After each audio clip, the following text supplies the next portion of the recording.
시사 자키 정관용입니다.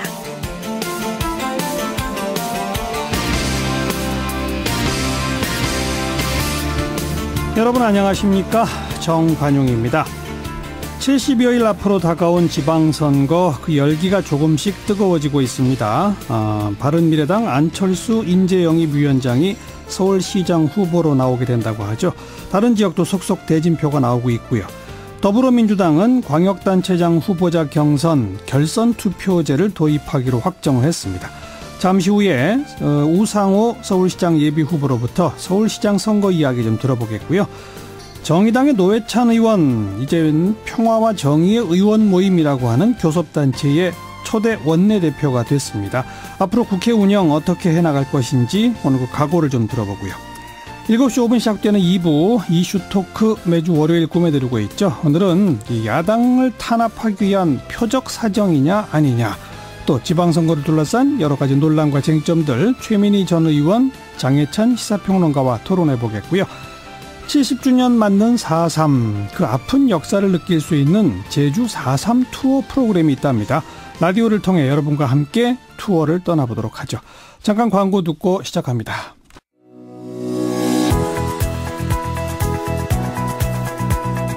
시사자키 정관용입니다는 청취자 여러분의 참여로 이루어집니다. 단문 50원, 장문 100원의 정보 이용료가 부과되는 문자 샵 1212로 보내셔도 되고요. CBS 어플리케이션 레인보우로는 무료로 의견 남기실 수 있습니다. 아주 편리하게 방송을 다시 들으실 수도 있는데요. CBS 레인보우를 통해서도 가능하고요. 팟캐스트 그리고 팟빵을 통해서도 언제든 지난 방송 함께 하실 수 있습니다. 다가올 지방선거, 특히 서울시장 선거 더욱 주목받게 되고 있습니다. 바른미래당 안철수 인재영입위원장이 서울시장 후보로 출마하겠다, 이런 뜻을 밝히면서요. 지금 그 안철수 위원장과 연일 설전을 벌이고 있는 분이 더불어민주당의 우상호 예비후보이십니다. 오늘 공천관리위원회 광역단체장 면접이 있었다고 하는데 거기 다녀오신 모양이에요. 바로 전화로 연결해보죠. 안녕하세요. 네, 안녕하세요. 면접은 잘 보셨어요? 네, 면접은 항상 떨리더라고요. 박원순 시장, 박영선 예비후보 다 같이 만나셨나요? 네네, 저희는 항상 만나면 화기애애하게 대화하니까요. 예. 자, 바른미래당의 안철수 위원장이 서울시장 후보로 출마하겠다, 이거 어떻게 생각하세요? 글쎄, 저는 적절해 보이지는 않아요. 왜냐면, 대통령 선거까지 출마하신 분이, 계속 대통령 선거를 준비해야지, 또 서울시장 선거에 나왔다가 또 그 다음 대통령 선거 때문에 또 대통령 나가실 거 아니에요? 그래서 서울시장이라는 자리를 너무 대통령 선거용으로 활용하는 거에 대해서는 저는 좀 서울 시민들이 좀 마땅치 않게 생각하실 것이다, 이렇게 생각합니다. 예. 그리고 지난 2011년 서울시장 보궐선거 때 안철수 위원장이 현 박원순 시장한테 후보 자리 양보한 적이 있었잖아요. 네네, 그렇습니다. 그러면서 이번에는 박 시장이 양보해야 한다, 이런 논리도 있는 모양인데 어떻게 보세요? 안철수 대표가 직접 양보를 얘기하지는 않는 것 같고요. 예. 다만 이제 시민들이 볼 땐 지난번에 양보받았으니까 이번에 박 시장이 안철수 후보를 공격하기는 좀 적절치 않을 것 같다, 이런 의견들이 있지요. 조금 양보 프레임이 박원순 시장님의 발목을 좀 잡을 것 같다, 이런 관측인 것 같아요. 예. 그러니까 그런 관측에 대해서 어떻게 생각하세요? 부분적으로는 일리가 있죠. 근데 이제 우리 박 시장께서 말씀하신 것처럼 이제 당도 다 다르고, 또 그때 신세진 건 신세진 거고, 이제는 가는 길이 다르지 않느냐. 그렇게 하기 때문에 그게 특별히 박 시장님이 양보해야 한다는 프레임으로 가는 거는 저는 또 너무 시간이 오래 지나서 마땅치는 않아 보입니다. 예. 하지만 박원순 시장이 실제 서울시장 후보가 돼가지고 안철수 후보랑 맞붙게 되면 아무래도 조금 핸디캡은 될 거다. 그렇죠. 아무래도 이제 공세적인 선거운동 하시면은 좀 야박해 보이고, 그렇다가 너무 밀리면 또 답답해하고 우리 지지자들이 그럴 수 있으니까. 네. 그러니까 그런 논리의 연장선상으로 보면 박원순 시장 말고 내가 후보되는 게 낫다, 이겁니까? 그렇죠. 아무래도 우상호가 하시잖아요. 그러니까 아무래도 촛불혁명 이후에 문재인 대통령 당선 이후에 치러지는 첫 지방선거에서는 아무래도 아무리 우리 여당이지만 네. 조금 더 공세적으로 선거운동을 할 필요가 있다고 생각합니다. 예. 그래서는 아무래도 빚진 게 없는 우상호가 훨씬 더 시원시원하겠죠. 네. 공세적 선거운동. 예. 네. 뭐 벌써 SNS를 통해 가지고 안철수 위원장하고는 설전을 벌이고 계시더라고요. 네, 아니 근데 저는 그분이 제가 쓴 글에 반응할 거라고는 생각 안 했는데 예. 좀 감정이 상하셨나 봐요. 평소 안철수 전 대표답지 않게 굉장히 격렬하게 반응을 하셔서 내용을 지금 모르시는 분도 계시니까 그러니까 우상호 네. 예비 후보께서 안철수 위원장의 바른미래당 자유한국당 사이의 연대에 대해서 오락가락한 부분을 지적하니까 네. 거기에 대해서 안철수 위원장이 학생운동 동료 학생 동지의 순수한 열정을 정치권에 바치고 얻은 자리에 너무 오래 계셔서 판단력이 흐려지신 듯 이렇게 썼단 말이에요. 네네네. 무슨 뜻으로 해석하셨어요? 아니 뭐 이게 이제 우상호는 정치권에 오면서 학생운동 시절에 순수성 다 팔아먹었다 뭐 이 소리죠. 근데 제가 뭐 정치권에 온 다음에 제 행태에 대해서 비판하시는 거라면은 이제 겸허하게 받아들이겠는데. 예. 그 학생운동의 순수성 뭐 어쩌고 하는 얘기는 좀 불쾌하더라고요. 왜냐하면 그 학생운동 민주화운동 하다가 정치권에 오신 분이 저 말고도 상당히 많은데 예, 뭐 예. 대표적으로 문재인 대통령도 대표적인 분인데 예. 민주화운동하다 정치권에 온 것이 뭐 순수성을 팔아넘긴 행위로 이렇게 일반화한 거에 같아서 예. 이거는 좀 적절치 않다. 그래서 제가 이제 그 안도현 시인의 시를 옹수를 했었죠. 네. 네, 뭐 연탄재 함부로 발로 차지 마세요. 예. 언제 누구에게 한 번이라도 뜨거운 사람이었느냐 뭐 이런 내용인데. 네. 어쨌든 저는 사실은 안철수 대표가 그 바른정당과 합당하지 않겠다고 했다가 통합한 것에 대해서 그 말 바꾸기라고 시작을 한 건데. 예, 예. 이제 그것이 불쾌했던지 제 학생운동 이력을 건드리셨더라고요. 네. 알겠습니다. 그런데 이제 우선 더불어민주당에서 후보가 되셔야 되잖아요. 네네. 근데 가상대결 조사들이 그동안 좀 나온 걸 보면 박원순 시장과 안철수 또 박영선 의원과 안철수 그리고 우상호 의원과 안철수 이렇게 해보니까 우상호 의원이 제일 좀 뒤처지더라고요. 그 숫자는 인정하시죠? 그럼요. 그것은 객관적인 조사 발표인데요. 네, 그런데 이기실 수 있겠어요? 경선에서? 지금 이제 제 인지도가 한 60% 정도 되는데 예. 다른 두 분은 다 90% 넘고요. 아하. 그런 상황에서 제가 어쨌든 한 7, 8% 이기는 조사거든요. 다른 분들은 한 10% 이상 이기는 걸로 나오고요. 예. 그렇다면 사실은 경쟁력 차이는 크게 없다 이렇게 봐야 되는 것이죠. 그런 면에서 오히려 좀 수세적인 선거운동을 치르시는 분보다는 예. 선거운동 과정에서 훨씬 더 당당하게 맞설 수 있는 우상호가 훨씬 경쟁력이 있다. 저는 그렇게 판별 분석을 하고 있습니다. 누가 돼도 이기긴 이기는데 우상호가 돼야 훨씬 화끈하게 할 수 있다. 그렇죠. 그게 왜냐하면 서울시장 선거는 서울시장 후보 본인만 당선되는 게 아니라 예. 전국적인 판세나 또 서울시 내 각 구청장, 시의원, 구의원 선거에도 영향을 미치는데 물론이죠. 예. 조금 수세적인 선거운동을 치다 보면 이게 판이 어떻게 바뀔지도 모르거든요. 예. 그래서 예. 항상 선거는 이 이니셔티브가 중요하지 않습니까? 예. 그래서 저는 그렇게 판단하고 있습니다. 박원순 시장은 뭐 아까 그 양보론 프레임이라는 게 있다 손 치더라도 박영선 예비 후보도 왜 수세적 운동을 하게 될까요? 저는 주로 박원순 시장님을 이렇게 떠올려놓고 얘기를 하고 있기 때문에. 알겠습니다. 네. 예. 아무래도 이제 결선 투표 때문에 이제 1대1 구도가 되지 않겠습니까? 예, 예. 네. 우리 당 경선도. 네. 경선에서 결선 투표하면 일단 아무튼 우상호 예비 후보는 2등은 자신 있다 이 말씀인가요? 자신 있다기보다는 이제 2등이 되기 위해 노력하겠다 이런 거죠. 그리고 자유한국당에서는 김문수 전 경기지사가 나온답니다. 이건 어떻게 보세요? 저는 참 그것도 참 못마땅해요. 제가 뭐 김문수 전 지사님도 잘 아는 사이인데. 네. 그 부천에서 국회의원 하시고 경기도지사 했다가 대구로 가셨던 분을. 그렇죠. 서울로 다시 불러 올리는 거는 서울 시민들을 좀 무시하는 거 아닙니까? 안철수 후보야 서울에서 국회의원도 했잖아요. 예. 김문수 그 전 지사를 서울로 불러 올리는 건 아무리 후보가 없다고 그래도. 예. 서울 시민에 대한 예의는 아닌 것 같아요. 예. 정말 후보가 없어서 그런 걸까요? 그러니까 이제 후보도 없고 이제 좀 싸움꾼을 붙이겠다 이런 발상 같은데. 싸움꾼. 네. 참 제가 볼 땐 서울시장 선거를 완전히 그냥 또 시끄러운 선거 만들게 생겼어요. 알겠습니다. 여기까지 듣고요. 목표하신 바 이루실 수 있을지 관심 갖고 잘 지켜보겠습니다. 고맙습니다. 감사합니다. 네, 더불어민주당 서울시장 예비후보 우상호 의원이었습니다.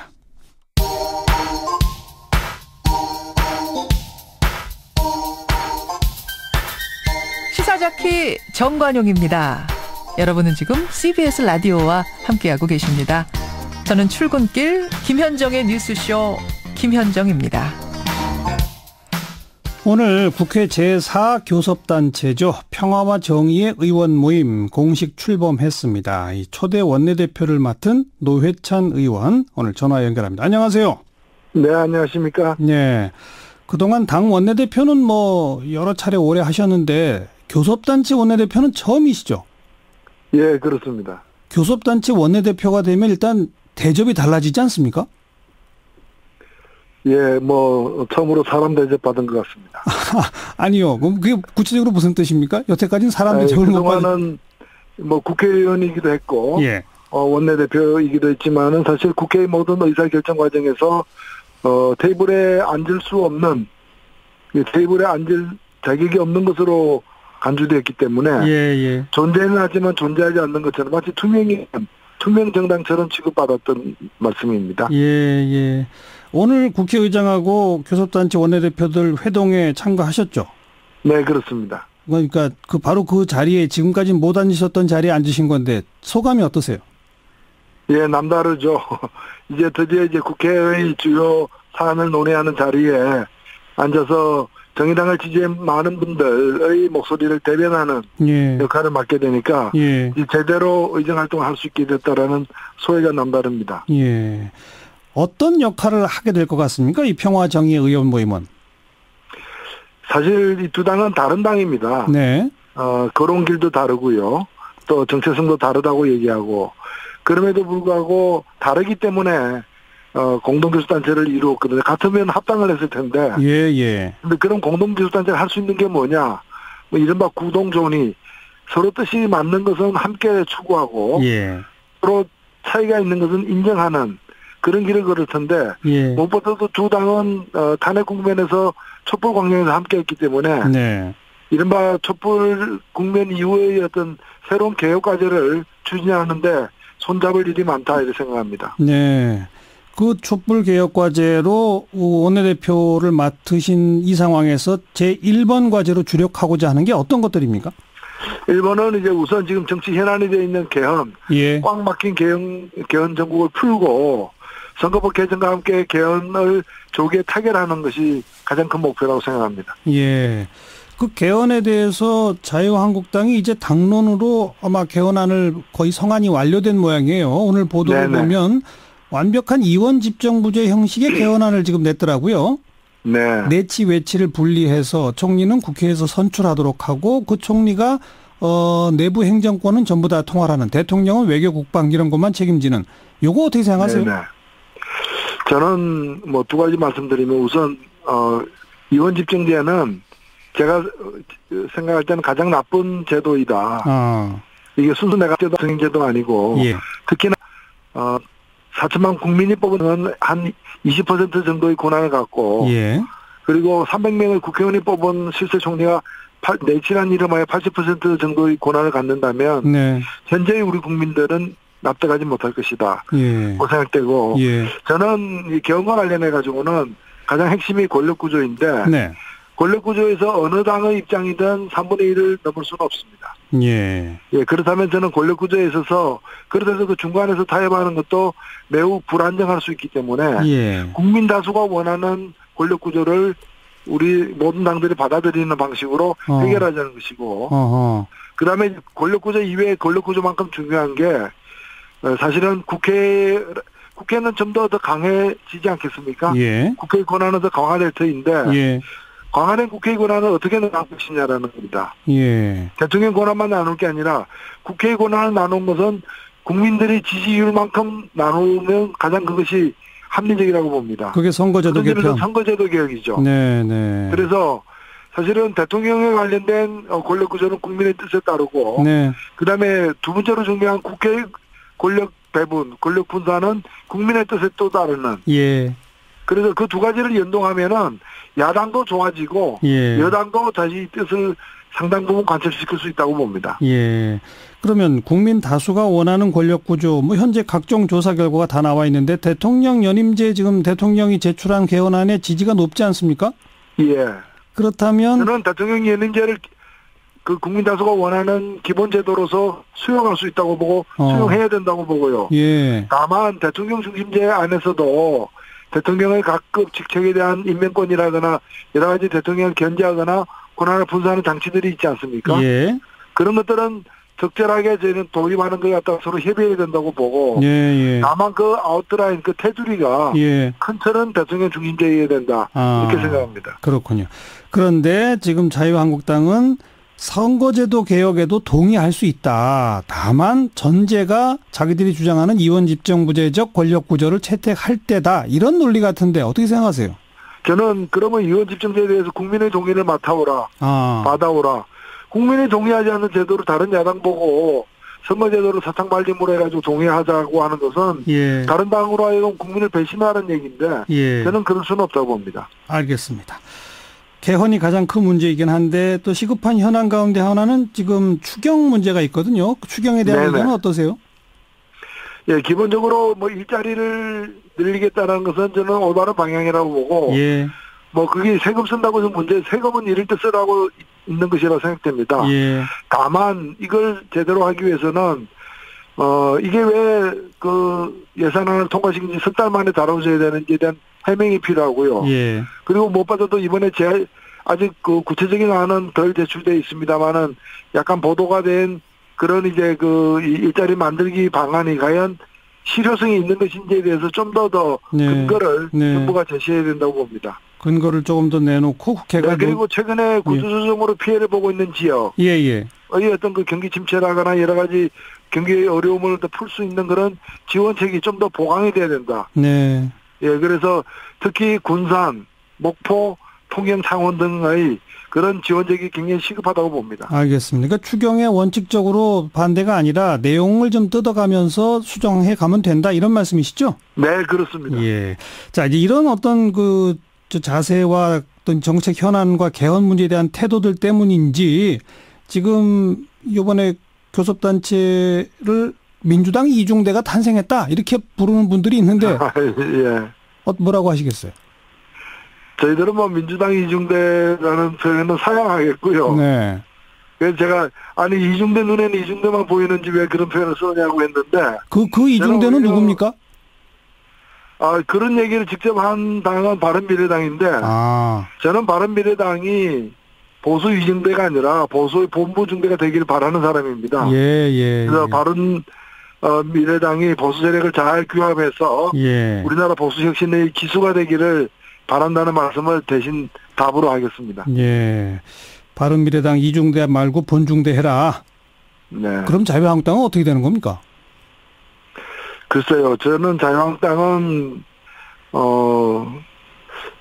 벌써 10년 사이에 자신들이 배출한 2명의 대통령이 구속 수감되는 지금 상황에 처했는데도 그에 걸맞는 국민적 사과나 또는 변신의 몸부림을 전해 보이고 있지 않다는 점에서 그 말로는 참 어두울 수밖에 없다 이렇게 생각됩니다. 네, 알겠습니다.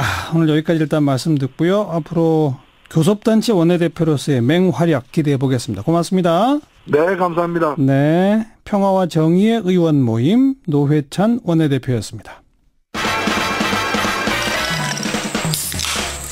윤태곤의 뉴스 사이다. 윤태곤 실장 어서 오십시오. 네, 안녕하세요. 지방선거 분위기가 영 다 달아오르지 않는다 그랬었는데 요 며칠 사이에 갑자기 확 달아오르네요. 그렇죠. 4월로 넘어가면서 그런 것 같죠. 아무래도 줄줄이 출마 선언, 결선 투표 룰 발표 등 이어지고 있죠. 이당 저당 할 거 없고 서울시장 경쟁 구도도 윤곽이 드러났고요. 거의 다 드러났고요. 충청권도 그렇고 물론 각 당 경선이 조금씩 남아 있지만은 그림이 점점 뚜렷해지고 있죠. 자유한국당이 제일 빠르죠. 사실상 광역단체장은 거의 다 정한 거 아니에요? 대구, 경북 경선 빼놓고는 다 정해진 것 같아요. 네네. 그러니까 이게 한국당 입장에서는 지금 민주당에 전반적으로 상당히 뒤진 상황이니까 각 후보들을 조기에 가시화시켜가지고 네. 본선에 전력 투구하게 만들겠다. 약간 뭐 잡음이 있는 것도 시간이 좀 해결해 줄 것이다. 네, 네. 뭐 이게 선택 가능한 전략이긴 합니다. 네. 그런데 다들 안 한다 그러니까 옛날 사람들로 돌아갔다 이런 평가가 나오죠. 그렇죠. 이제 어떤 후보냐가 문제인데 지금 확정된 요 며칠 사이 확정된 사람이 이제 충남의 이인재 전 의원, 그렇죠. 경기지사 지냈잖아요. 추대됐습니다. 그리고 이제 공식 발표는 안 났지만은 역시 경기지사를 지낸 김문수 전 의원이 서울인 것 같고 경남은 2차례 경남지사를 지낸 김태호 전 의원. 그러니까요. 거의 이렇게 굳혀지는 것 같아요. 그러니까 뭐 올드보이의 귀한 이런 제목이 벌써 붙더라고요. 이러면 이 김태호 전 지사는 좀 억울할 거예요. 나이는 사실 50대 중반입니다. 그렇죠. 뭐 올드보이라고 하기엔 어폐가 있는데 같이 묶여가는 느낌이죠. 네. 말씀하신 대로 첫 번째 이제 인물난인 거예요. 예를 들어서 자유한국당 서울시장 후보군에 거론됐던 사람들이 전부 다 손다래를 쳤지 않습니까? 그랬죠. 충남 같은 경우에도 안희정 전 지사 건이 터져가지고 좀 해볼만한 거 아닌가 싶은데 사실 충남에 한국당이 4선, 3선, 재선, 초선 의원들 골고루 있는데 다 손다래를 쳤거든요. 안 나가겠다는 거죠. 경남은 약간 다른데 이 세 분 장점을 꼽아보자면은 다 인지도가 매우 높습니다. 그렇죠. 정치 경험도 아주 풍부하고. 그건 장점인데 단점은요? 올드보이다. 그다음 협소하다. 협소하다? 아까 이제 우상호 의원이 이제 서울은 전국 선거를 이끌어야 되는 거 아니냐 이런 이야기를 했는데 역시 이제 전국 선거의 간판이 서울시장 선거인데 김문수 전 지사가 만약 후보로 확정이 된다면은 이분이 애초에 노동운동가 출신이고 정치권 들어와서도 처음에는 개혁파 이미지였는데 점점 우경화됐거든요. 그렇죠. 뭐 우파가 나쁜 건 아니지만은 홍준표 대표보다 김문수 전 지사는 더 오른쪽입니다. 단적으로 이분은 일관되게 탄핵은 잘못됐다. 바로 그 점이죠. 라고 주장하시는 분이에요. 그리고 지금 뭐 개헌 논의는 사회주의 개헌이다. 이렇게 이제 이야기를 하고 있는 것이죠. 탄핵이 잘못됐다. 이런 주장을 하는 분까지 서울시장에 내세운다는 거는 그래도 보수 지지층, 즉 집토끼를 단속하겠다 이런 건가요? 집토끼냐 산토끼냐 정답은 없습니다. 어떤 전략을 이제 어떻게 구현하느냐가 문제인데 김 전 지사 집토끼라고 우리가 생각을 해본다면 이분이 대구에 내려갔었거든요. 그랬죠. 아무래도 이 자유한국당 한나라당에서 내가 꿈을 이루려면은 보수의 본향인 대구에서 인정받아야 되겠다 해서 갔는데 지난 총선에 김부겸 장관한테 아주 큰 표차로 졌거든요. 맞아요. 그리고 대구에서조차 너무 보수적 아닌가. 대구에서도? 이런 이야기를 듣는 인물인데 서울에 낸다. 그렇다면은 어쨌든 김문수 전 의원을 선택함으로써 자유한국당 총선 전략은 명확해졌습니다. 뭡니까? 지금보다 더 세게 나가겠다는 거죠. 더 강경하고. 홍준표 대표가 어젠가 페이스북에 그런 걸 썼더라고요. 누구 말이 맞는지 보자. 어차피 우리 지지층이 끌어내는 싸움이자. 이렇게 되는데 이러면은 어떤 나비 효과들이 있을까? 예를 들어서 당장 제일 어려워지는 사람 경기도 남경필 지사일 거예요. 왜요? 본인도 이제 어렵긴 어려운데 바로 서울하고 경기 붙어 있지 않습니까? 그런데 김문수 지사와는 자기는 칼라가 극과 극이잖아요. 다른 목소리를 내야죠. 뭐 예를 들어 가지고 어느 당이든지 간에 서울, 경기, 인천은 공동 공약도 내고 그래야 되는데 그렇게 하는데 같이 설 수 있겠습니까? 하하, 그렇다고 남지사가 김 전 지사 같은 이야기를 하고 다닐 리도 만무하죠. 나비 효과 하나 더 보자면은 바른미래당 안철수 전 대표는 운신의 폭이 좀 더 넓어질 거예요. 오히려. 그리고 자유한국당하고 우리는 연대는 없다. 이런 걸 더 명확히 하기가 조금 편해지는 거죠. 맨 오른쪽 끝으로 김문수 전 지사를 밀어두고. 그렇죠. 가운데 자리를 차지하겠다. 이런 전략을 쓰겠죠. 아무튼 흥미는 조금 더 고조되기 시작하고 있네요. 여기까지 수고하셨어요. 감사합니다. 윤태권 실장이었어요. 시사잡기 1부 마칩니다. 잠깐 뉴스 들으시고 7시 5분 2부에 다시 뵙죠.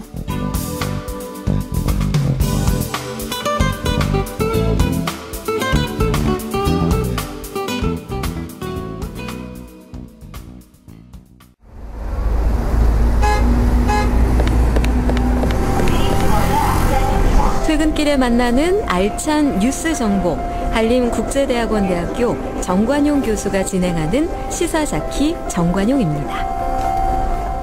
시사잡기 2부입니다. 화제의 뜬 뉴스 먼저 정리해보죠. CBS 김효은 기자 어서 오세요. 네, 안녕하세요. 첫 번째 뜬 뉴스요. 네, 민생과 관련된 소식입니다. 재활용 쓰레기 대란 오늘 하루 종일 화제였죠. 예. 네, 비닐과 플라스틱 폐기물 수거 중단을 선언했던 수도권 재활용 업체들이 기존 입장을 철회하고 다시 정상 수거하기로 했습니다. 다행입니다. 그러니까 원래대로 분리수거하면 되는 거죠? 네, 그렇습니다. 환경부가 오늘 수도권 48개 재활용 업체들과 협의를 했습니다. 정부가 재활용 처리 비용을 낮춰주기로 했는데요. 업체가 폐기물을 수거해 가는데 잔여물이 남아있는 경우가 있거든요. 네네. 그럼 재활용을 못해서 폐기해야 한다고 합니다. 예. 근데 이게 사업장 폐기물로 분류가 돼서 처리 비용이 비싸다는데 예. 이번에 정부가 이 처리 비용을 절반가량 줄여주기로 했습니다. 아하. 그리고 아직 일선 아파트에서 혼란이 좀 있는데 회수업체들이 아파트의 정상 수거를 통보할 수 있도록 정부가 독려하기로 했습니다. 예. 근데 적어도 2달 전부터 예고됐던 일이라던데 조금 더 미리미리 지자체나 정부가 나섰어야 되는 거 아닌가요? 네, 그 늑장 대응이라는 비판이 있죠. 그러니까요. 이게 중국과 관련이 있는데요. 네. 중국이 세계 최대의 폐기물 수입국입니다. 올해 1월부터 환경오염을 이유로 폐비닐, 폐스티로폼을 비롯한 24개 품목의 수입을 규제하겠다. 이렇게 밝혔고 예. 그 여파로 플라스틱 폐기물 수출량이 92%나 급감했습니다. 예. 지난해에는 2만 2천여 톤이었는데 올해 1,700여 톤으로 확 줄었거든요. 네. 재활용업체 입장에서는 수출길이 막히니까 그러면 국내에서 4월부터 우리 수거 안 한다 일방적으로 선언을 한 거죠. 예. 그런데 관계부처인 환경부가 첫 조치를 취한 게 지난달이었습니다. 예. 그래서 이제 공문을 보냈는데 사태 해결이 잘 안 되니까 오늘 업체 대표들을 직접 만나서 간담회를 가진 거고요. 예. 정부와 지방자치단체가 늑장 대응을 했다. 이런 비판을 달게 받아야겠죠. 그렇죠. 네, 여하튼 임시 방편으로 해결은 됐지만 앞으로는 주민들의 노력과 실천도 좀 중요할 것 같습니다. 예. 일단은 불필요한 처리 비용이 발생하지 않도록 잔여물이 남지 않게 깨끗하게 잘 분리수거하는 게 중요할 것 같고요. 또 비닐 같은 거 분리수거하는 데다가 다른 쓰레기 버리면 안 되고요. 네, 그렇죠. 예. 그리고 가장 좋은 건 일회용품 사용을 줄이는 거겠죠. 물론이죠. 네. 다음 뉴스는 네, 대낮에 서울의 한 초등학교에서 인질극이 벌어졌습니다. 방배초등학교라면서요? 하루 종일 네. 실시간 검색어에 나와 있었죠? 네, 사건 개요를 좀 설명을 드리면 오늘 오전 11시 30분쯤 25살 양모 씨가 방배초 졸업생이다. 졸업증명서 떼러왔다라고 말하면서 정문을 통과했습니다. 네. 원래 신분증을 확인하고 일일 방문증을 받아야 들어갈 수 있는데 학교 보안관이 이 수칙을 어긴 거죠. 어허. 그래서 방배초 교무실로 들어가서 4학년 여학생에게 흉기를 들이대고 기자를 불러달라 이렇게 요구를 하면서 인질극을 벌였습니다. 예. 그리고 11시 50분쯤 신고를 받고 도착한 경찰이 점심시간 무렵에 아이랑 먹으라고 빵과 우유를 건넸는데 이 틈을 타서 경찰이 양 씨를 제압했습니다. 네. 이게 침입 1시간 만에 이렇게 일단락이 됐습니다. 그 학생 얼마나 놀랍겠어요. 뭐 다친 데는 없다죠, 그래도? 네, 다행히 다친 데는 없고요. 병원에서 스트레스 반응 검사 등을 받고 2시간 만에 퇴원을 했다고 합니다. 예. 그리고 양 씨도 인질극을 벌이는 과정에서 간질 증상을 보여서 일단 병원으로 옮겨졌다고 하는데요. 현재는 퇴원을 해서 경찰서로 후송이 됐습니다. 이때 취재진이 왜 그랬냐고 물었습니다. 그랬더니 군대에서 가혹행위와 부조리, 폭언, 질타, 협박 등으로 조현증이 생겼다. 전역 이후 국가보훈처에 계속 보상을 요구했는데 들어주지 않았다. 이렇게 주장했습니다. 예. 그 외부인이 무단으로 학교 침입한 그래서 사고가 났던 그런 경우 과거에도 있었죠. 네, 김수철 사건이 대표적이죠. 2010년 서울의 한 초등학교 운동장에서 여학생을 납치한 뒤에 성폭행했던 사건입니다. 하하. 그리고 2012년에는 고등학교 중퇴생이 서울의 또 다른 초등학교에서 야전삽을 휘둘러서 학생 7명을 다치게 한 사건도 있었고요. 네. 당시 공사 차량 뒤에 붙어서 몰래 학교에 들어갔다고 합니다. 그리고 2013년에는 18살 남성이 부산의 한 고등학교에 흉기를 가지고 들어가서 여고생을 납치했던 사건이 있었습니다. 네. 다행히도 당시 피해 학생의 기지로 도망을 쳤는데요.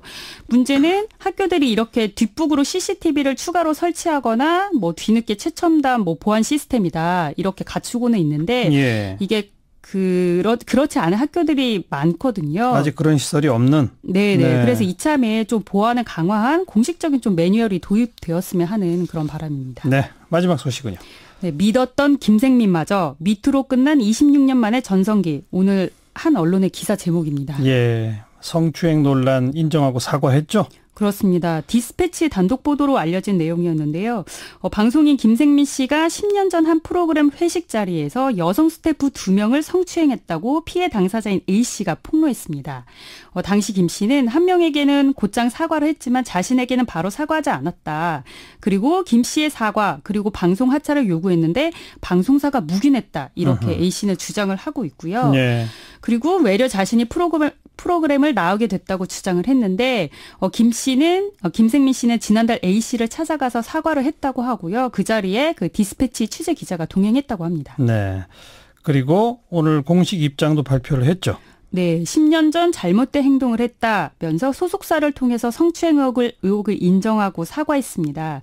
그런데 김생민 씨가 평소에 근검절약하고 성실한 이미지로 대중의 사랑을 받아왔잖아요. 그래서 네티즌들의 실망감과 충격이 이만저만이 아니었습니다. 네. 네. 그리고 김 씨의 유행어 중에 이제 stupid이라는 유행어가 있는데 그렇죠. 이게 뭐 어리석다 이런 뜻이잖아요. 예. 그래서 이런 그 유행어를 빗댄 댓글이 있었습니다. stupid 하더니 본인이 가장 stupid한 짓 하셨네. 이게 오늘의 네티즌 심경이 아니었을까 합니다. 그러네요. 네, 수고하셨어요. 네, 감사합니다. CBS 김효은 기자였습니다.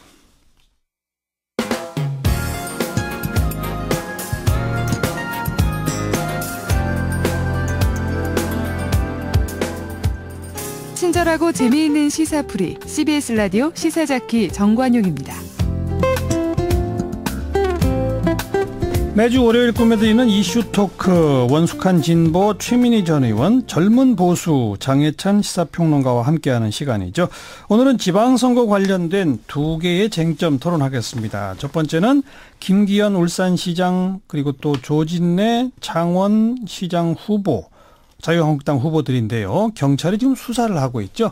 그래서 이게 표적 사정, 야당 탄압 아니냐 이런 논란이 일고 있는데 이 점 어떻게 봐야 할지 그리고 바른미래당, 자유한국당 사이의 연대 문제 뭐 당 안팎에서 시끌시끌한데 이건 어떻게 봐야 할지 두 쟁점 논의해 보도록 합니다. 최민희 전 의원 또 시사평론가 장혜찬 씨 어서 오십시오. 안녕하세요. 안녕하세요. 어서 오십시오. 울산시장 그리고 창원시장 후보 수사 이거는 장혜찬 씨가 먼저 얘기하실래요? 이건 좀 너무하지 않나 하는 생각이 너무해요? 좀 들고요. 네. 왜냐하면 경찰이 수사를 할 수는 있지만 정말 까마귀 날자 배 떨어지는데 두 번이나 까마귀가 나니까 배가 떨어졌습니다. 네. 울산시장 같은 경우 김기현 시장, 현 시장이죠. 공천이 확정된 그날 시청에 경찰들이 들이닥쳐서 비서실 압수수색을 했고요. 또 이번에 조진래 후보죠. 이제 창원시장 예비 후보가 공천으로 확정이 된 날 또 공교롭게도 확정일자에 맞춰서 경찰이 소환 조사를 요구했습니다. 네. 이게 첫 번째 김기현 울산시장 공천 확정된 날 압수수색 한 것 때문에 말이 많았잖아요. 대변인들의 막말 사건도 있었고. 뭐 경찰 미친 게 뭐 이런 방송에서 써도 되는군요. 네.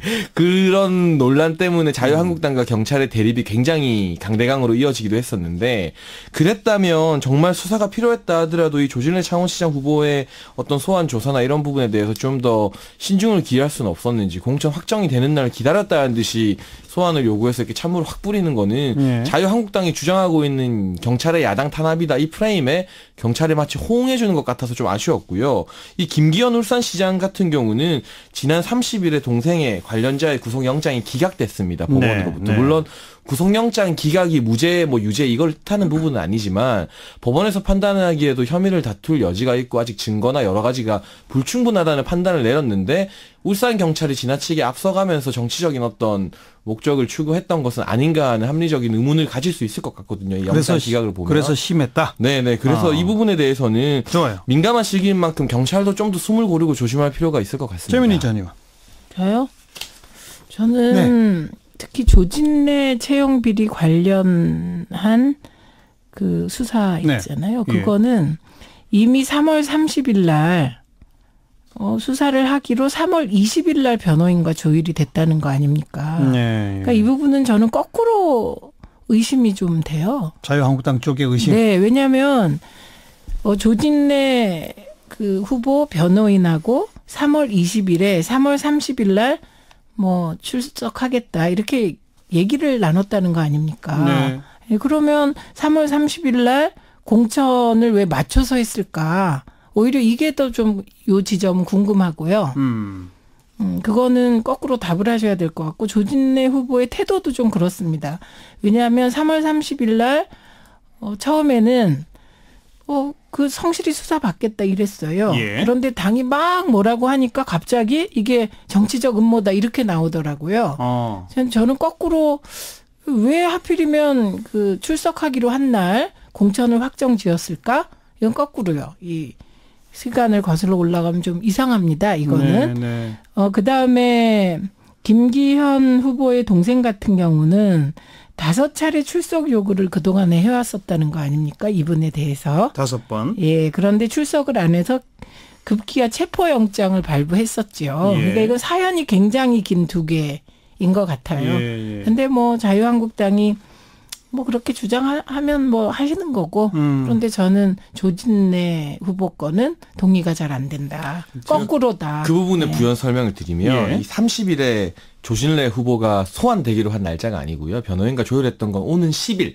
4월 10일에 이제 소환 조사를 하기로 조율이 돼 있었다고 합니다. 이건 두 분. 네, 이거는 사실관계가 지금 조진래 후보랑 경찰이 다른 주장을 하고 있습니다. 경찰 그렇기 쪽은, 때문에 이거는 경찰 쪽은 30일 날 나오기로 했었다. 경찰은 30일로 약속했다는 거고 변호인 측은 4월 10일이라고 주장하고 있다. 주장하고 있는데 거기까지 해놓고. 네, 제가 받은 그러나 경찰 보도 자료에서는 오는 10일 이제 소환 조사 일정을 이제 열흘 전인 20일에 변호사와 조율했다 이렇게 경찰 보도 자료를 냈기 때문에 조진래 후보 쪽에서 문제 삼은 거는 이 10일에 소환 조사가 예정돼 있는데 공천 확정이 된 30일에 이것이 언론을 통해서 유포가 되었거든요. 네. 그러니까 이 부분에 대해서 경찰이 미리 이 공천 확정된 날 당일에 이 부분을 경찰이 말해주지 않으면 누가 말해주는 것이겠습니까? 경찰청 내부에서 찬물을 뿌리기 위해서 이게 언론에 유포되도록 내부 이게 발설을 했다. 그래서 이날 보도가 쫙 됐습니다. 30일 날. 그거를 이제 문제 삼는 거고요.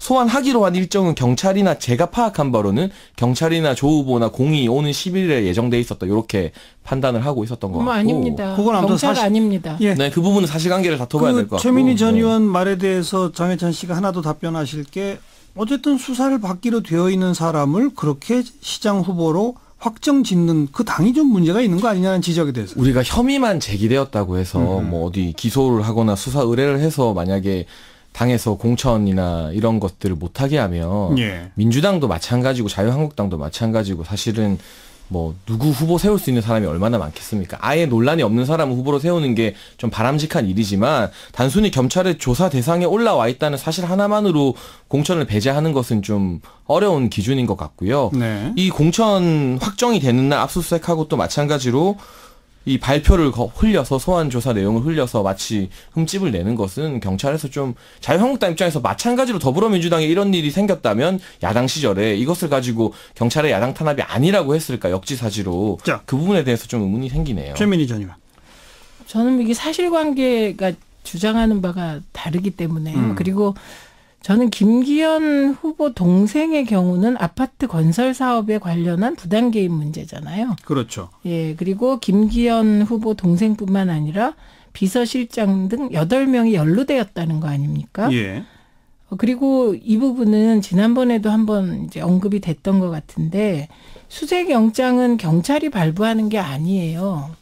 수색영장 법원에서 하는 거죠. 법원에서 하는 거고 검찰이 신청하는 겁니다. 네네. 그러니까 경찰이 왜 하필 그때 수색영장을 발부받았냐 이 말은 성립이 안 되는 말이다. 그래서 요 김기현 동생이나 김기현 후보 사무실 압색은 이건 뭐 이미 한 차례 미친 개 파동으로 이제 끝난 거고 조진래 후보 같은 경우는 후보 태도가 좀 이상합니다. 왜냐하면 3월 30일에는 성실하게 조사를 받겠다고 했거든요. 그랬다가 돌연 입장을 바꿨기 때문에 이 부분은 석연치 않다. 뭐 이 정도로 생각합니다. 그 검찰이 청구해서 법원이 발부한 날짜일 뿐이다. 경찰의 의지가 아니다라는 주장 어떻게 보세요? 글쎄요. 그것도 뭐 경찰의 해석인데. 아닙니다. 그건 해석이 아니고. 이전부터 예를 들어 압수수색이 준비되어 있었으면 김기현 시장 관련해서는 압수수색 날짜가 그렇게 공천 확정된 날에 나온 거는 말씀하신 걸 들어보면 이해할 수 있습니다. 제가 그 부분에 대해서는 경찰이 일부러 뭐 공천 확정 날 압수수색이 집행되도록 하지 않았다는 건 이해가 되는데 그 이후로 그렇게 큰 논란이 있었고 어쨌든 김기현 시장 동생이나 지금 측근들에 대한 어떤 비리에 대해서 명확한 혐의점이 드러나지 않은 상황에서 좀 성급한 수사였다는 생각은 들지만 일정은 그렇다 치면 그 뒤에 이제 이 조진래 후보를 수사하고 하는 과정에서는 그 비슷한 굉장히 중요한 공천 후보가 된다는 것은 공당의 후보가 된다는 것은 정말 중요한 날인데 그날 이렇게 언론 발표가 되도록 경찰에서 방치하지 않고 좀 조심했어야 하지 않나. 왜 이 야당 탄압 논란을 경찰 스스로 자초하는지 그 부분에 대해서 좀 아쉬움이 있다는 거죠. 자초했다는 주장 어떻게 보세요? 경찰이 야당 탄압 논란이 일건 말건 경찰이 무슨 상관이 있습니까? 오히려 손해는 혹은 본다면 민주당이 보는 거기 때문에 경찰이 민주당 사정을 볼 이유가 없지 않습니까? 원래 경찰이 사실은 보수적인 그룹이고 조직이고요. 그래서 저는 뭐 조진래 후보의 경우 왜 이렇게 이거 갖고 문제를 삼는지 그냥 경찰의 야당 탄압이잖아요. 경찰하고 지금 맞붙는 게 아닌데 저는 뭐 별 관심이 크지 않습니다. 그러면 아무튼 앞으로는 이 수사 어떤 식으로 해야 된다고 보시는지. 근데 중단하라는 거잖아요. 지금. 우선은 이 소환 조사에 의해서 뭐 조진래 후보 같은 경우는 선거가 끝난 후에 소환에 응해서 조사에 임하겠다는 입장인 것 같고요. 김기현 시장 같은 경우는 본인의 비리가 아니라 지금 측근들의 비리 혐의이기 때문에 본인이 직접 뭐 수사를 받고 안 받고 이런 건 없는데. 아무튼 그 조진래 후보는 선거 끝나고 나가겠다. 네, 그렇다는 그게 것이죠. 옳다고 보세요? 왜냐하면 원래는 이제 지선 전에 조사를 받는 게 저도 옳다고 생각을 합니다. 그래야만 여러 가지 논란을 차단할 수 있는데 지선 전에 과연 경찰의 조사가 제대로 마무리될지가 일단 의문이고 지금 이런 식으로 경찰이 기획수사라는 의문을 제기하고 있어요. 자유한국당 쪽에서는. 그렇기 때문에 경찰이 만들어 놓은 또 자유한국당에서는 당연히 정권과 연장선으로 보고 있는 상황에서 그 프레임에 말려 들어가서 이 중요한 선거판이 흔들리는 걸 자시하지 않겠다. 그 결백을 자신하기 때문에 가는 것이고 만약 선거 이후에 경찰의 조사가 사실로 드러나서 혐의점들이 밝혀지게 되면 그 엄청난 책임은 이 조진래 후보나 김기현 울산시장만 지는 게 아니라 자유한국당 전체가 지도부가 져야 되는 겁니다. 그만한 자신이 있기 때문에 이후로 수사를 미뤄가겠다는 것이지 그렇게 보세요. 수사를 기피하거나 수사를 안 받겠다는 건 아니죠. 선거에 영향을 끼치지 말라는 것이죠. 어떻게 생각하십니까? 그러니까 이제 자유한국당은 아무래도 좀 특권의식이 있는 것 같습니다. 왜냐하면 저도 지난 총선 과정에서 경찰이 제가 보기에는 말도 안 되게 선거 기간에 소환했습니다만 선거 기간에 나갔거든요. 그리고 저는 나가는 게 맞다고 생각합니다. 그것이 후보의 도리라고 생각을 하는데 지금 정치적 음모라고 몰아붙이면서 기획수사로 몰아붙이면서 오히려 이걸 선거에 악용하는 건 자유한국당이고 조진래 후보 같다고 생각을 합니다. 왜냐하면 악용이다, 오히려. 이게 기획수사가 아니고요. 조진래 후보를 채용 비리로 고발한 게 경남도입니다. 경남도지사는 홍준표 대표님이셨다가 공석이죠, 지금. 근데 그 경남도에 대해서 민주당이 무슨 힘이 있겠습니까? 그래서 이거는 그 기획수사라는 말은 어불성설이고요. 그리고 이게 조진래 후보가 만약에 정치를 하실 생각이 있었다면 미리 나가셨어야죠. 변호인과 조율하고 미리 나가야 되는데 지금 뭔가 조금 자유한국당 쪽이 공천 과정이나 뭐 후보 선정이나 이런 면에 있어서 되게 급하기 때문에 지금 그 창원은 상당히 좀 자유한국당 내부에서도 논란이 극심하게 일고 있죠. 안상수 현 시장과 그 일부 당원들이 강하게 반발하기도 하고 있고 그런 사정들이 고려된 것 같다. 저는 경남도나 경남 경찰청에 대하여 정부 여당이 사실은 영향력을 발휘하기 굉장히 어려운 조건에 있는데 그것을 자꾸 여당과 연결시키는 것은 내부에 뭔가 그 복잡한 사정을 책임을 돌리는 걸로 제가 느낄 뿐만 아니라 바깥의 적으로 그래서 이거는 조금 내부 정리를 하셔야 될 문제 같고 오히려 이런 상황 같은 경우는요 여야 문제라기보다는 야당 내 공천 갈등에 따라 이런 잡음이 생기는 경우가 경상남도가 많습니다. 조진래 후보 고발한 사건이라고 하는 건 사실관계는 맞습니다. 감사실에서 도청 감사실에서 고발한 건데 이미 이제 홍준표 대표가 물러난 이후로 지금 도청 권한대행 체제이고요. 권한대행 체제인데 이것을 홍 대표 영향력 하에 있다고 말하는 것은 지방자치의 어떤 의미랑 맞지 않는 내용인 것 같고 말씀하신 내용 제가 잘 들었지만 한 가지 사실관계만 제가 정정하면 제가 지금 경찰 보도자료를 입수를 했거든요. 경찰에서 발부한 동안 이게 경찰에서 발부한 보도자료에 의하면 이 오는 10일 소환 일정을 조전 부지사 조진래 후보와 변호인과 함께 20일 3월 20일에 조율된 상황이었다. 경찰에서도 보도자료를 말하고 있기 때문에 4월 10일이라고 돼 있지 않나요? 네, 오는 10일이요. 네, 이 부분에 대해서는 4월 10일 맞습니다. 이 부분에 언제 나온 건데요? 네, 그 논란이 있었던 30일에 조진래 후보 측에서 반발을 하자 경찰에서 보도자료를 지역 신문들과 함께 냈고요. 추후에 다시 조정했다는 거잖아요. 아니요, 오는 10일에 20일에 정해져 있었다고. 그 부분은 두 분 이제 그만 얘기해도 될 것 같아요. 그 보도자료도 지금 진위 여부를 제가 확인할 수 있는 상태가 아니기 때문에 아무튼 경찰 쪽 주장과 조진래 후보 변호인 측 주장이 다르다. 현재 뭐 그런 정도 상태로 두고요. 자, 아까 최민희 전 의원께서 일단 선거 뒤에 소환에 응하겠다고 한 거에 대해서는 뭐 그렇게 선거에 활용하려고 하는 것 같다라고 해석하신 거죠? 제가 해석한 그런 거죠? 왜냐하면 선거 시기에 후보들이 소환을 많이 받습니다. 이런저런 이유로. 근데 되게 그 민주당의 경우는 소환에 응합니다. 저도 응했다. 그 예를 든 것이죠. 근데 이렇게 활용하지 말고 당당할수록 응해라. 오히려 뭐 또 출두해서 또 그걸 또 활용하셔도 되지 않겠습니까? 네, 장해찬 씨는 당당하고 자신이 있기 때문에 책임질 각오를 하고 선거 뒤에 이 수사가 영향을 미치지 않도록 하려고 뒤로 미룬 것이다. 이렇게 해석하신 거고요. 네, 이런 네거티브한 프레임과 가짜 뉴스가 또 엄청나게 생산될 거기 때문에 그것을 이제 선거에 오히려 활용하지 않기 위해서 일정을 미루는 거라고 이 대목은 생각합니다. 그 정도 토론하면 되겠고 이제 바른미래당 자유한국당의 연대 문제. 바른미래당 내부에서도 뭐 좀 논란이 있긴 합니다만은 어떻게 보세요, 최민희 전 의원? 연대의 조건이 있습니다. 네. 연대에서 승리할 수 있을 때. 예. 네, 그때 연대가 이루어질 것 같고요. 당연한 얘기죠. 네. 그런데 지금 과연 연대가 거론되는 서울이나 경기가 연대에서 이길 수 있을까? 그 판단을 먼저 하게 될 것 같습니다. 그리고 오히려 그 안철수 후보의 경우 우상호 후보와 설전이 있었잖아요. 그리고 그 설전에 대해서 자유한국당과 연대는 없다. 다시 한번 확인을 했습니다. 네, 그런 건 뭘 의미하냐면 안철수 후보가 출마하는 이유가 이기려고 한다기보다는 2위를 점해서 향후 보수 통합의 바미당이 중심에 서기 위한 것이 아닐까 저는 생각하기 때문에 특히 서울시장 같은 경우는 후보 단일화 되게 어렵다. 봅니다. 그리고 제1야당이 후보를 못 내는 상황은 그건 곧 당의 지방선거 이후에 해체를 저는 의미할 수밖에 없다고 봅니다. 그러니까 김문수 지사 카드가 지금 나오는 거 아닌가요? 네. 그래서 김문수 지사는 출마를 할 것 같고 그리고 끝까지 뛸 것 같습니다. 그렇다면 연대는 없는 거다. 서울시장 연대는 어려워 보인다. 그런데 유승민 대표가 연대를 간간히 언급하는 건 뭐라고 보세요, 그러면? 그건 뭐 일종의 다중포석을 두어 보는 거죠. 다중포석? 네. 어쨌든 그 뒤지는 후보 쪽에서는 그리고 그 정당에선 판을 흔들어야 되는 거거든요.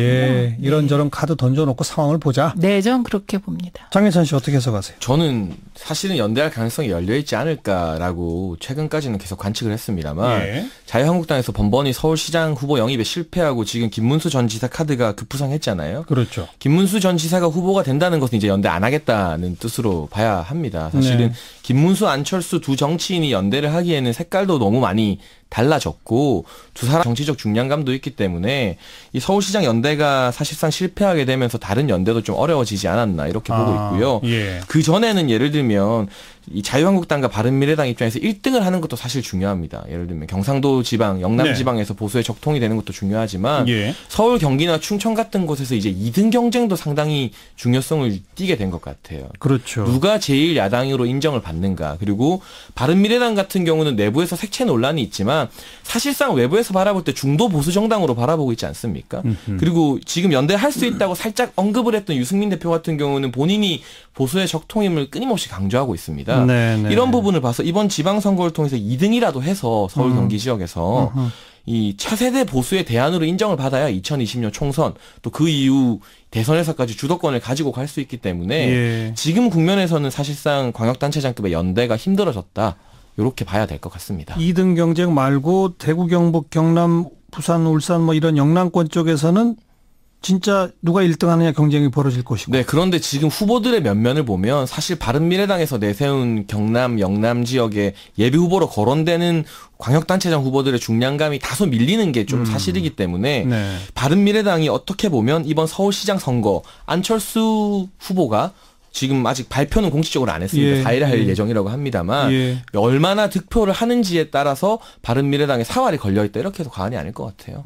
이 대목은 두 분 해석이 거의 비슷하시네요. 네, 근데 저는 흐름상 애초부터 안 될 일이다 이렇게 알겠습니다. 보고 있었습니다. 뭐 일각에서는 반대로 더불어민주당, 민주평화당, 정의당 이쪽에서의 연대도 있는 거 아니냐. 그건 어떻게 보세요? 저는 이 연대도 좀 힘들 거라고 보고요. 힘들다. 지금 쟁점이 두 가지 갈리는 게 선거구 획정 문제에서 이런 군소 정당들이라고 해야겠죠. 민주평화당이나 또 바른미래당, 정의당 같은 경우는 지방의원 4인 선거구 확대를 줄기차게 요구했었습니다. 그래야만 풀뿌리 민주주의 살아난다는 건데 사실 더불어민주당과 자유한국당 양당이 2인 선거구로 대부분 묶어버렸어요. 그랬죠. 왜냐하면 이래야 양당이 계속해서 지방선거에서 기득권을 유지할 수 있기 때문에 이런 어떤 정치적 야합에 대해서 민주평화당과 정의당도 강하게 반발했었기 때문에 방금 전에 그렇게 반발해놓고 갑자기 연대하기 좀 힘들지 않을까 싶고 또 개헌을 두고도 대통령 분권 여부를 두고 상당히 의견이 다른 부분이 있어서 민주당 입장에서도 지금 잘 되는 집에서 굳이 민주평화당에게 손을 내밀 필요성 옛날보다는 좀 떨어진 것 같아서요. 연대할 확률이 이것도 역시 낮다고 보여집니다.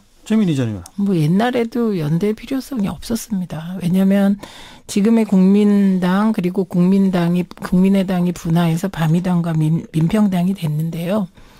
그냥 생긴 당이 아니잖아요. 총선을 앞두고 새정치민주연합을 분열시키고 나간 겁니다. 그리고 그때 이미 민주당은 당원 구조가 완전히 바뀌었습니다. 그리고 그때 온라인으로 입당한 뭐 20만 그리고 그 이후에 입당한 분들이 당의 중심이기 때문에 우리 주로 그 권리당원들이 그 민평당과의 연대를 원하지 않습니다.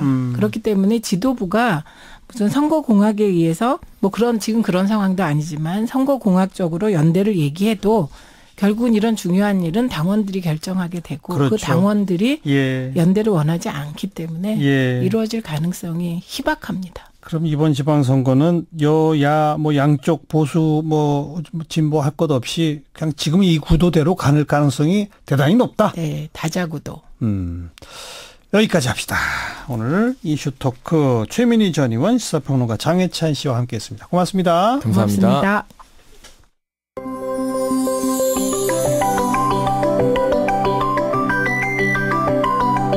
지금 여러분께서는 한림국제대학원 대학교 정관용 교수가 진행하는 시사자키 정관용입니다를 듣고 계십니다.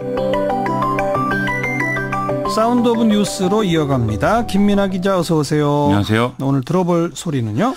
어제 이제 우리 예술단의 평양 공연 이게 이제 이루어졌는데요. 소리를 같이 들어보시죠.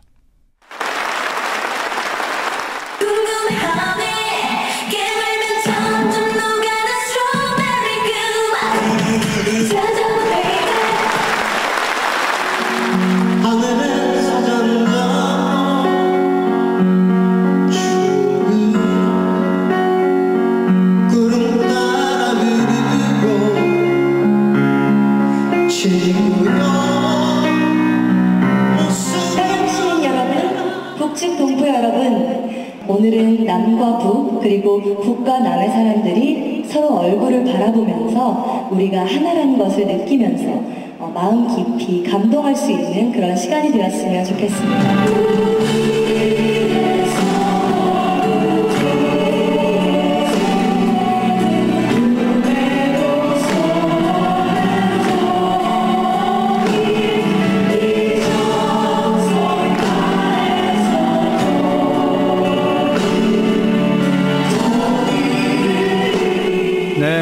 좋은 노래를 많이 들었네요. 분위기 아주 좋았다면서요. 김정은 위원장 부부도 직접 참석했고. 그렇습니다. 이 김정은 북한 조선노동당 위원장이 직접 이제 레드벨벳을 언급하기도 했고요. 또 가을에는 뭐 서울에서 공연하자 이런 얘기도 하고 뭐 이제 그 가수들하고 단체 사진도 찍고요. 아주 뭐 만족스러워하는 분위기였다는 것이고요. 또 이제 공연할 때 관객들도 나름 이제 호응도 하고 또 아는 노래가 있으면 따라 부르기도 하는 그런 모습들도 보였다고 합니다. 내일이 이제 류경 정주영 체육관에서 남북 합동 공연이 진행되는데 마찬가지로 좀 좋은 결과가 있었으면 좋겠습니다. 근데 어제 저녁 그 공연장 안에 우리 기자들을 못 들어가게 해가지고 뭐 마찰이 있었던 모양이에요. 그렇습니다. 언론 보도를 보면은 김정은 위원장이 이 공연을 관람하는 장면 이걸 제대로 찍은 사진이 지금 없는데요. 예. 북측이 이제 공연장에 들어가지 못하도록 이 기자들을 좀 제한을 해서 그렇게 생긴 일인데 네. 그래서 이제 우리 사진 기자들이 항의를 하는 이런 소동이 좀 있었습니다. 예. 김영철 북한 조선노동당 부위원장이 오늘 오전에 이거 관련해서 직접 나와서 유감을 또 표시했는데요. 김정은 위원장이 갑작스럽게 이 관람을 하게 되면서 경호를 맡은 쪽하고 제대로 소통이 안 된 결과이다라는 거죠. 네. 그런데 이 과정에서 김영철 부위원장이 남측에서 천안함 폭침 주범이라는 사람이 저 김영철이다 이렇게 소개를 해서 또 논란이 일고 있습니다. 그러니까 자기를 스스로 소개할 때 그런 말을 썼다는 거 아닙니까? 그렇습니다. 무슨 의미가 있을까요? 이게 이제 자기가 서울 왔을 때 여러 가지 여론 때문에 호텔 안에서만 머물렀다는 이런 부분을 좀 농담식으로 상기하려고 한 그런 이제 언급 같은데요. 그렇다고 해도 이제 천안함 폭침은 우리 입장에서 농담 소재로 삼을 일이 아니기 때문에 그렇죠. 여러모로 좀 파장이 큽니다. 예. 이게 좀 서로 이런 것 때문에 뭐 남북 교류 이런 부분에 있어서 장애가 돼서는 안 되지 않겠습니까? 예. 좀 주의를 하면서 문화체육 분야에서 민간 교류를 좀 늘려갔으면 하는 바람입니다. 네, 뭐 그런 언급은 조금 좀 문제가 있어 보입니다만 김영철 부위원장급이 기자들을 직접 만나서 공식 사과까지 한 것은 또 이례적인 거. 아주 이례적인 일이긴 하죠. 예. 또 아시안게임 공동 입장도 지금 합의되는 분위기라면서요? 도정환 문체부 장관과 김일국 북한 체육상이 오늘 평양 만수대 의사당에서 만나서 남북 체육 교류 방안을 논의했는데요. 이 자리에서 8월에 인도네시아에서 열리는 아시안게임에 남북 선수단이 공동 입장하는 방안을 추진하기로 뜻을 모았다고 합니다. 네. 그래서 언론은 뭐 혹시 또 어떤 그 단일팀이나 이런 것이 구성될 수 있을지 여러 논의를 좀 주시하는 분위기인데요. 4월 말에 이제 남북 정상회담이 이루어지면 이후에 본격적인 실무 협의가 진행될 것으로 보입니다. 네, 다음 뉴스요. 지난달 27일 가나 해역에서 이 마린 711호 탑승 한국인 3명이 피랍되는 사건이 있었는데요. 정부가 이 사실을 지난 토요일에 공개해서 이제 논란입니다. 원래 이런 일이 생기면 납치를 한 쪽하고 협상을 해야 되기 때문에 이제 정부가 엠바고를 요청하고 이제 관련 사실을 알리는 경우가 이제 그 관행인데요. 예. 실제 지난달 27일과 29일에 엠바고를 전제로 해서 정부가 출입기자단 상대로 브리핑을 한 그런 정황도 있습니다. 예. 그런데 31일 날 특별한 상황에 진전이 없는 상태인데도 갑자기 엠바고 해제를 하고 이 사실을 공개했다라는 것이죠. 네. 이에 대해서 일부 보수 언론 중심으로 이 대통령이 청해 부대와 문무대 항함 투입을 이제 지시한 사실 이걸 공개하기 위해서 어떤 정치적 홍보에 이 사건을 이용한 거 아니냐 이런 의혹을 오늘 아침에 써서 또 논란이 되고 있습니다. 그런 의혹 보도에 대해서 정부는 아주 불쾌하다고 했다면서요? 그렇습니다. 이런 보도는 대단히 악의적이고 유감이다 이렇게 청와대 관계자가 얘기를 하고 있는데요. 예. 외신에서 먼저 이런 정황들을 보도를 했기 때문에 단호히 대처할 수밖에 없었다라는 게 청와대 설명입니다. 그러니까 우리가 엠바고를 해도 다른 나라 언론에 이미 보도가 돼버렸다. 이 현지 언론들이 이런 사실을 쭉 보도했다는 거죠. 예. 한편 자유한국당의 경우에는 문무대왕함 투입이 이 사건 이틀이 지나서 이루어졌기 때문에 이게 늑장 대응이다 이런 비판도 지금 제기하고 있는 상황인데요. 이에 대해서는 합동참모본부가 피랍된 선원의 안전과 위치 확인이 먼저 이루어질 필요가 있었기 때문에 이렇게 된 것이다라고 지금 밝히고 있습니다. 네. 문무대왕함은 탄자니아 인근을 지금 지나고 있고 16일 정도에 사고 인근 해역에 도착 예정이라고 합니다. 가장 중요한 게 그 피랍된 선원들 그 상황을 파악하는 건데 아직 모르죠? 아직 파악을 못했다라는 게 지금 공식 입장인데요. 예. 그런데 중국 언론의 경우에는 뭐 이 사람들은 나이지리아 남부에 있을 가능성이 크다 이렇게 보도를 하고 있고 또 지금까지 어쨌든 나이지리아 인근에 있는 세력들의 어떤 해적 납치 사고 이런 것들이 빈번했기 때문에 대략 추정은 가능한 상태일 거다 이렇게들 지금 보고 있는 상황입니다. 예. 오늘 아침 CBS 라디오 김현정의 뉴스쇼가 이제 연결해서 국제분쟁 전문 김영희 PD가 설명도 했는데요. 이 나이지리아라면 직접적인 군사 옵션이 아니라 외교적 해법으로 문제를 해결할 가능성도 있다 이렇게 얘기를 하고 있거든요. 네. 그런 차원에서 문무대왕함 투입을 정부가 공개한 것도 이런 해적 세력 뭐 이런 것들에 대한 일종의 심리전일 수 있다 이렇게 해석하는 시각도 있는 것 같습니다. 네, 아무쪼록 좀 무사히 돌아왔으면 좋겠습니다. 또 다음 뉴스는요. 오늘 김기식 전 의원이 금융감독원장으로 공식 취임을 했습니다. 보수 언론은 오늘 조간 통해서 김기식 전 의원이 시민단체 출신이라서 뭐 그동안 또 현행 금융제도에 비판적인 목소리를 내왔다. 그래서 앞으로 좀 규제가 확대될 수 있다. 이런 전망들을 내놨는데요. 예. 김기식 신임 금감원장은 이런 비판을 의식을 한 듯이 기자들을 만난 자리에서 자신은 규제 강화론자가 아니고 오히려 국회 정무위 시절에 자본시장 관련 규제를 많이 풀어낸 바도 있다. 이렇게 설명하고 있습니다. 실제로 어떤 방향의 정책이 나올까요? 본인은 뭐 저승사자가 아니다 이렇게 강조하고 있지만 어떻게 보면 또 저승사자가 될 수도 있는 그런 상황 같습니다. 취임사에서 무엇을 강조했냐면요. 금융소비자 보호 우선, 금융감독과 정책의 분리, 금융감독의 일관성, 재벌기업에 대한 금융감독 강화 이렇게 4가지거든요. 네. 이를 좀 종합해보면 지금 약탈적 대출이라는 말까지 듣고 있는 시중은행의 가상금리 체계에 대한 집중 점검이 가능성이 있다. 이렇게 지금 뭐 분석이 되고 있는 상황입니다. 예. 또 보험사를 소유한 재벌기업에 대한 감독도 강화될 가능성이 커지고 있는데요. 언론은 특히 삼성그룹 지배구조의 핵심 고리인 삼성생명의 삼성전자 지분 보유 문제가 뜨거운 감자가 될 수 있다. 이렇게 전망하고 있습니다. 뭐 그런 건 좀 장차 문제고 당장 현안으로 되어 있는 하나은행 그 채용 비리 이런 문제 다뤄야 되겠죠? 그렇습니다. 오늘 금융감독원이 2013년 하나은행 채용에 대한 현장 검사를 실시한 결과 총 32건의 채용 비리 정황이 포착했다. 이렇게 밝혔는데요. 이 서류 전형을 통과하지 못할 점수인데도 최종 합격까지 가는 등의 어떤 정황들이 좀 분명하다는 겁니다. 이 과정에서 최응식 전 금감원장은 물론 함영조 하나은행장, 김정태 하나금융지주회장도 연루됐을 가능성이 있다. 이렇게도 같이 밝혔는데요. 예. 물론 하나금융은 금감원 발표는 사실이 아니다. 이런 입장을 지금 계속 얘기를 하고 있습니다. 애초에 금감원이 김정태 회장의 3년임을 뭐 대놓고 반대했다. 이런 정황들이 있기 때문에 앞으로 이게 어떻게 될지 좀 귀추가 주목되는 상황입니다. 채용 비리 우선 사실 확인부터 필요하겠네요. 그렇습니다. 다음 뉴스요. 어제 금호타이어 노조의 해외 매각 투표가 찬성 가결됐는데요. 이에 따라 노사는 경영정상화 자구안에 최종 합의해서 오늘 합의서에 서명을 했습니다. 이 합의서에는 노동자들의 상여금 반납 및 노조 단협 고용 등의 승계 그리고 먹튀 사태를 방지하기 위한 조항 이런 것들이 함께 들어있는데요. 예. 앞으로 일정이 예정대로 진행이 되면 6월 안에 더블스타의 자본 투입은 마무리될 것으로 예상이 됩니다. 다만 더블스타는 애초에 인수 조건으로 3년간 고용 보장 그리고 5년간 대주주 지위 유지 조건 이것을 내걸었었는데요. 그렇죠. 이걸 좀 뒤집어서 해석을 하면 앞으로 합의서의 유효 기간이 3년이 될 수도 있다. 이런 우려도 같이 있기 때문에 좀 여러모로 섬세한 접근들이 필요한 상황인 것 같습니다. 어쨌든 금호타이어는 노조가 입장을 바꾸면서 어쨌든 타결이 된 셈인데 이게 한국 GM이나 뭐 STX조선 이런 다른 기업들 처리에도 영향을 미치겠죠? 그렇습니다. 언론은 지금 이번 금호타이어 문제를 해결하는 과정에 문재인 대통령과 또 정부 주요 부처가 정치 논리가 아닌 원칙에 따라서 처리하겠다. 이런 입장을 밝히면서 사태가 급진전된 것에 주목을 하고 있습니다. 즉 이런 태도가 다른 구조조정 대상 기업들에게도 영향을 미칠 수 있다는 것인데요. 그런데 지금 상황은 좀 그렇게까지 쉽지는 않아 보입니다. 한국GM의 경우에는 GM 본사 측이 제시한 데드라인인 지난달 31일까지 노사 간 임단협 합의가 실패한 상황이고요. 네. 또 산업은행의 실사도 지금 자료 제출이 늦어지고 있어서 제대로 진행이 되지 않고 있다. 이런 보도가 잇따르고 있습니다.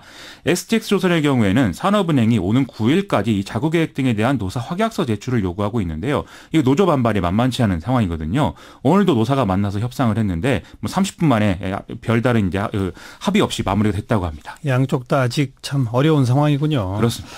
자, 마지막 뉴스는 검찰 과거사위가 2차 사전조사 결과 공개했는데요. 배우 장자연 씨 성접대 의혹 등의 5건의 개별 사건 처리에 절차상 문제나 인권 침해, 검찰권 남용이 없었는지 조사할 필요가 없다. 이런 내용입니다. 재조사 대상으로 선정한 거죠? 그렇습니다. 예. 방금 말씀드린 뭐 장자연 씨의 의혹 외에 나머지 4건은 용산 참사, 정현주 전 KBS 사장 기소, 1990년 낙동강변 2인조 살인 사건, 1972년 춘천 강간살해 사건인데요. 특히 이제 장자연 씨 사건의 경우에는 많은 국민적 관심이 집중되고 있는 그런 상황이죠. 네. 당시 수사가 장자연 씨 소속사 대표와 매니저가 폭행 및 명예훼손 등의 혐의로 기소되는 선에서 마무리가 됐고 성상납 혐의를 받은 이들은 모두 무혐의로 결론이 내려졌기 때문에 예. 이 과정과 경위가 밝혀질지에 지금 주목이 되고 있습니다. 그리고 1990년 그 낙동강변 2인조 살인 사건은 문재인 대통령이 변호사 시절에 그렇습니다. 변호인으로 역할했던 그 사건이라면서요. 아쉬움이 남는 사건이다라고 본인이 얘기한 그 사건이죠. 그리고 재심 지금 추진하고 있는 그런 사건인데. 그렇습니다. 자, 검찰이 제대로 좀 재수사해 주길 바랍니다. 여기까지 수고하셨어요. 고맙습니다. 김민아 기자였습니다.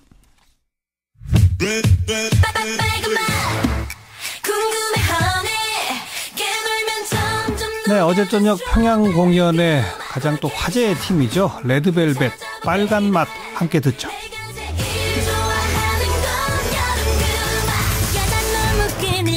졸고 싶고 뜨거운 여름밤에 바람은 불고 너무 쉽게 사랑 빠져버린 19 우린 제발 어울리고 또 먹자.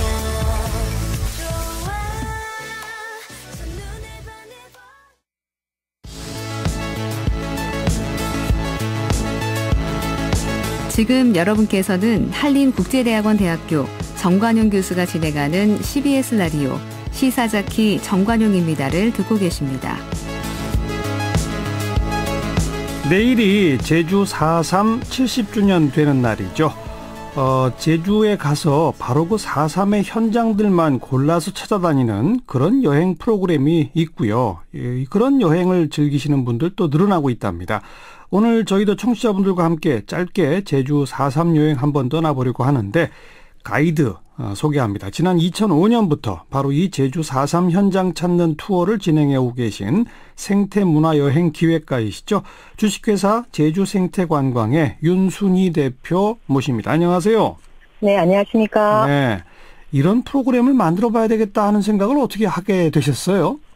네, 저희 회사는 2004년부터 이런 프로그램을 진행을 했는데요. 예.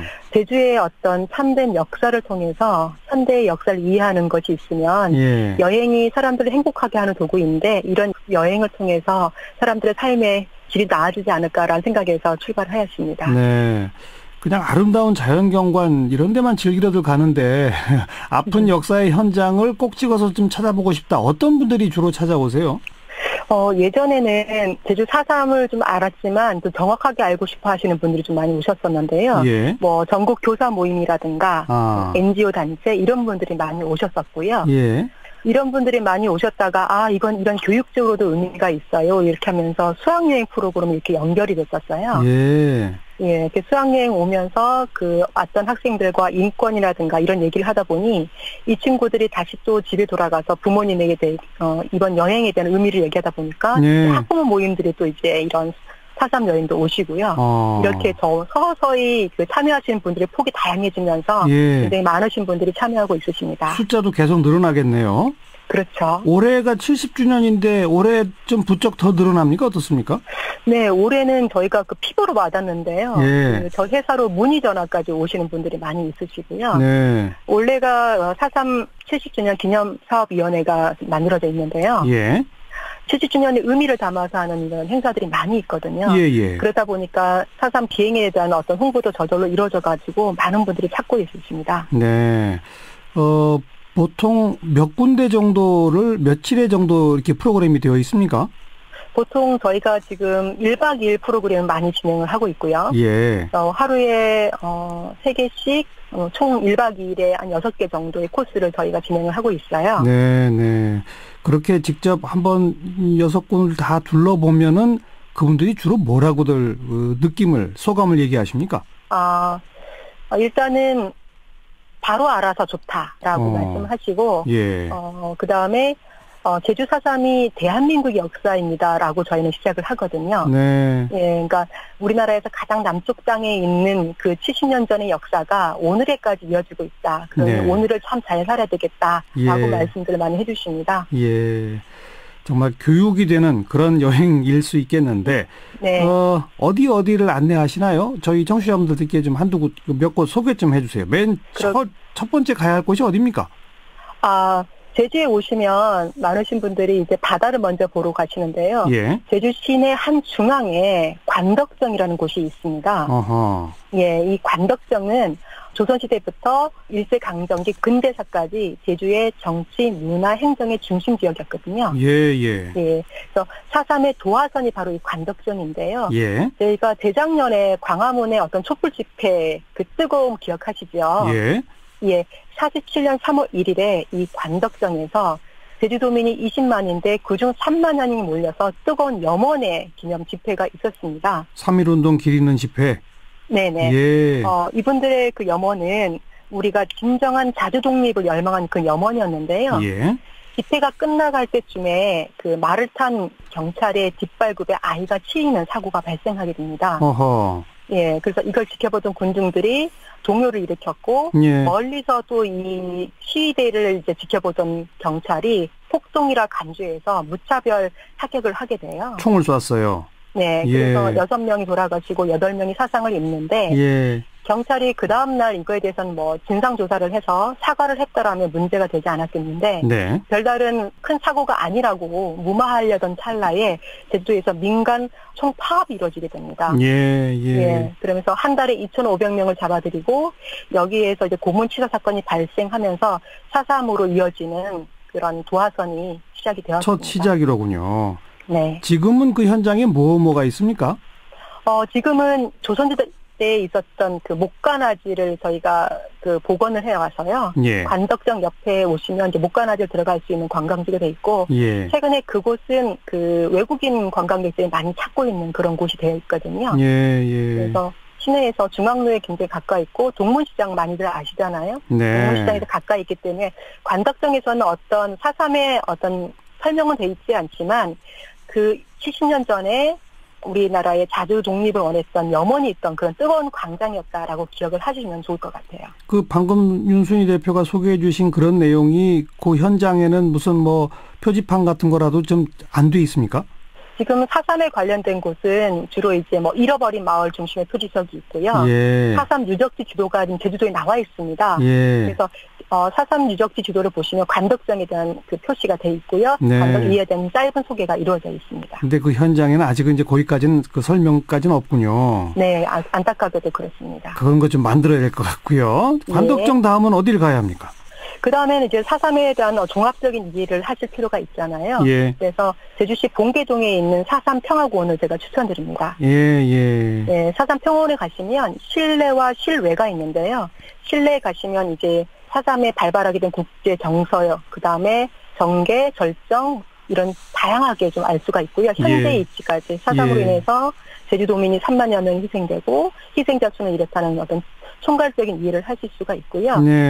이런 이해를 하시고 나시면 저는 반드시 실내를 꼭 보시길 권유하고 있거든요. 바깥에요? 네, 실내에 가시면 그 당시에 증언도로 이뤄가지고 그 49년 1월에 추운 눈보라가 친 날에 그 소벌대의 추격을 피해서 총알을 맞은 어머니가 아기를 껴안고 이제 죽어가시는 게 조각상이 돼 있고요. 그다음에 3만여 명의 희생자 가운데 희생자로 이제 판명받으신 분들의 어떤 비석이 있습니다. 방명비가 있고요. 이분들이 한날 한시에 원통하게 돌아가셨기 때문에 이분들을 추모하는 귀천이란 조각상이 있거든요. 여기 잠시 추모를 한번 하시고요. 그다음에 그 뒤에 가시면 또 각종 이제 4.3의 어떤 이런 분위기를 담을 수 있는 조각상들이 있기 때문에 평화공원에서 한 2시간 반 정도 소요하시면 어떨까 싶어요. 종합적으로 4.3의 역사를 좀 한눈에 볼 수 있는 곳 4.3 평화공원. 조금 아까 또 윤 대표 언급하셨습니다만 잃어버린 마을이라고 하는 게 그 토벌대들이 그냥 마을 전체를 불살라버리고 전 주민을 학살한 그런 곳들이 여러 곳 있다면서요? 네, 굉장히 많습니다. 제주도에 한 130여 개 마을이 잃어버린 마을로 되어 있는데요. 와. 그 중에도 아직도 몇 년 전에 영화 지슬이 있었습니다. 지슬, 그 지슬의 주무대가 이제 동광리란 마을인데요. 동광의 무둥이앗이 그 당시에 130호가 살았었는데 이 130호가 다 소개돼가지고 마을이 복구되지 않는 그 마을이 있습니다. 그런 곳이 무려 130여 곳이다. 자, 얼마나 참혹했는지 참 말할 수가 없네요. 알겠습니다. 우선 관덕정 4.3 평화공원 또 이곳저곳 잃어버린 마을 뭐 그런 가이드북들은 다 있다고 하셨으니까 제주 여행 가시면은 한두 곳이라도 좀 들러봤으면 좋겠네요. 오늘 말씀 여기까지 들을게요. 고맙습니다. 감사합니다.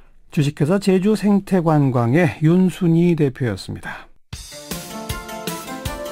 시사자키 오늘 여기까지입니다. 내일 다시 뵙죠. 안녕히 계십시오.